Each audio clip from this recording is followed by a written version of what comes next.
Napang-aran dagiti dumanga umili iti Kasibun, Nueva Vizcaya, kalpasan asana pinatgan ti korte ti dawat ti maysa a grupo ti indigenous people apan nakaisardeng ti barikada iti kalsada pauneg iti mining exploration ti dakela kompanya ti Minas iti natso a munisipyo. At a follow-up report ni Dianne Monica Tucay.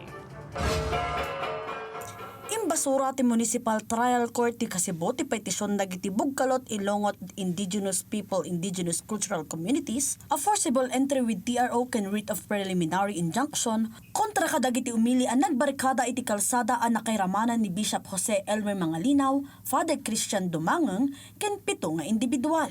Iti desisyon ti korte nakalanad ti dua a rason. Umuna, napaay dagiti masaknan ang mga presenta iti pamanaknag ken pruweba nga adaan iti karbangan ken legal abasaran tapno mapatgan ti dawat da a writ of preliminary injunction kontra kadagiti agbarbarikada iti kalsada. May kadwa, saan asakop ti korte tinasao a petisyon. Imuna iti daytoy, ibagbaga dagiti Bugkalot Ilongot Indigenous People Indigenous Cultural Communities asakop ti ancestral domain da iti disu nga ayan ti barikada. Isuan ang ipilada iti petisyon iti korte. No pay kasta, iti dokumento, manipad iti National Commission on Indigenous Peoples, nakalanad asaan ang nag-overlap iti anyaman nga ancestral domain iti nasurok 4,600 hectares nga exploration permit application ti North Luzon Mining Resources Corporation iti barangay Pao ken Kakidungan. Mainaing met iti panakairaman ni Obispo Mangalinaw, mapapati nga awan ti Obispo iti lugar ang maatap as sinenrak na. Impiksamot ti maysa kadagiti umili iti panagkontrada iti operasyon ti Minas. Ayaw po namin lalo na sa lugar.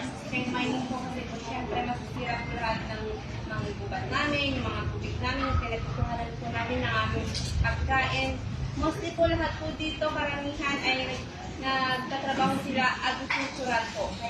Impasigurado mat dagiti umili ti napingat a panagtubngarda iti agtultuloy nga exploration ti korporasyon anam na maanda ang makadadaol iti aglawlaw. Pumanawagan sa aming mga kasripo na Bugkalot at even na Bugkalot kahit po mga migrants po na umaayon po sa large scale mining o sa mina.